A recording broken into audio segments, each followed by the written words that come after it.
Mon nom c'est Elisabeth Salcedo. Je viens de la Bolivie, la ville La Paz. Je suis ici depuis les années 1986. Ça fait longtemps, presque 37 ans, je pense, comme ça.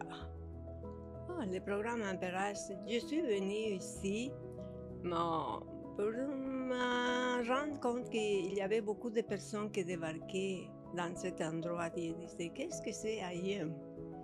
Et une amie m'a dit qu'il y avait des activités pour les personnes âgées. J'ai décidé d'entrer, je ne connaissais personne, je ne savais pas que même qu'ils se parlaient l'espagnol ici.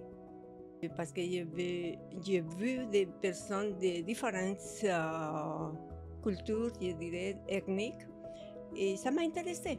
Parce que moi, quand j'étais arrivée ici, je ne connaissais rien de tout, ni le français, ni l'anglais, rien de tout. Nous sommes rencontrés la Madame Chocrea et il m'a inscrit, il m'a parlé un peu, mais dans le moment, il y avait beaucoup d'autres activités parce que je veux être en forme. Je ne veux pas être isolée parce que l'isolation, c'est dañin pour les personnes. Et je disais non. C'est pas pour moi d'être ici. Ça veut dire que je dois sortir, je dois chercher. Et c'est comme ça que j'ai commencé à sortir et à me débrouiller pour trouver des endroits comme OIM. Et surtout, le programme Imperas, je ne connaissais pas rien de tout, mais maintenant j'aime beaucoup ça.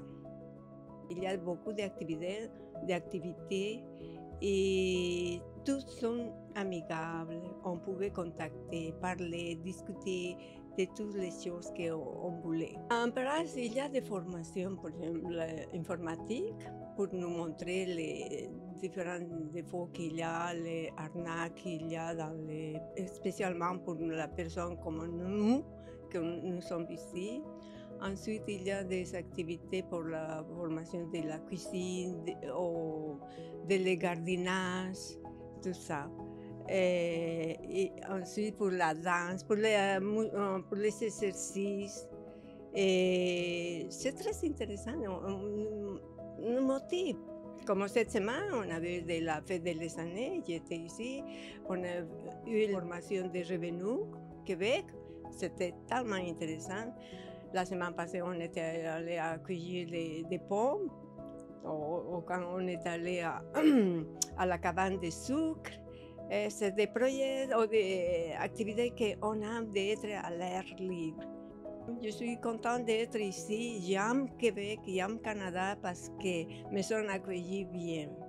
Et je me débrouillais pour apprendre le français et l'anglais.